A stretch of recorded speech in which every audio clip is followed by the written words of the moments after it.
కోర్టుల్లో కేసుల్లోనైనా ఆటల్లోనైనా రాజకీయంలోనైనా గెలుపు ఒకరికే వస్తుంది, రెండో వాళ్ళు ఓడిపోయినట్టే. కానీ వాళ్ళేమీ తక్కువ తిన్నోళ్ళు కాదు. ప్రతిభలో ఫస్ట్ ప్లేస్లో మనం ఉంటే సెకండ్ ప్లేస్లో వాళ్ళు ఉన్నట్టు, అంతేగాని వాళ్ళు పనికిరాని వాళ్ళు కాదు. కానీ ప్రజాస్వామ్యంలో బాధాకరమైన అంశం ఏంటంటే రెండో వాళ్ళు పనికిరానటువంటిది చూస్తాం. వాస్తవంగా ఈ దేశంలో బీజేపీ తర్వాత ప్లేస్లో ఇప్పుడు ఉంది కాంగ్రెస్. ఒకప్పుడు కాంగ్రెస్ తర్వాత ప్లేస్లో బీజేపీ ఉండేది. కాంగ్రెస్ నెంబర్ 1 అయితే బీజేపీ నెంబర్ 10, ఆ తర్వాత మిగతాయి. ఇప్పుడు నెంబర్ 1 బీజేపీ అయితే నెంబర్ 5లోనో నెంబర్ 6లోనో కాంగ్రెస్ ఉంది.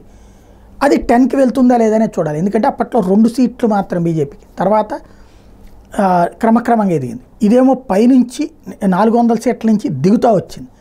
ఇప్పుడు రాహుల్ గాంధీకి గెలుపు ఖచ్చితంగా అవసరం. ఎందుకయ్యా అంటే ఓడితే వచ్చేటటువంటి సమస్యలు తనకి, ఒకటి తన నేషనల్ హెరాల్డ్ కుంభకోణం వ్యవహారంలో ఖచ్చితంగా ఫేస్ చేయాల్సిందే.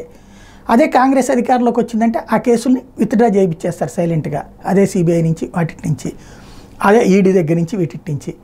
అదే సందర్భంలో రాహుల్ గాంధీ గెలిస్తే ఇప్పుడు ఈ డ్రగ్స్ లాంటి ఆరోపణలు ఏవైతే కొలంబియా వాళ్ళతో లింక్స్ ఉన్నాయి, ఇలాంటి ఆరోపణలు ఏవైతేనో వాటి మీద విచారణ జరగదు. అదే ఓడితే ఖచ్చితంగా వాటన్నిటి మీద విచారణ జరుగుతుంది. అట్లాగే చైనాతో బంధం, లేకపోతే సోరోస్తో సంబంధాలు, ఇట్లాంటివి అదే కోణంలో ఉంటాయి.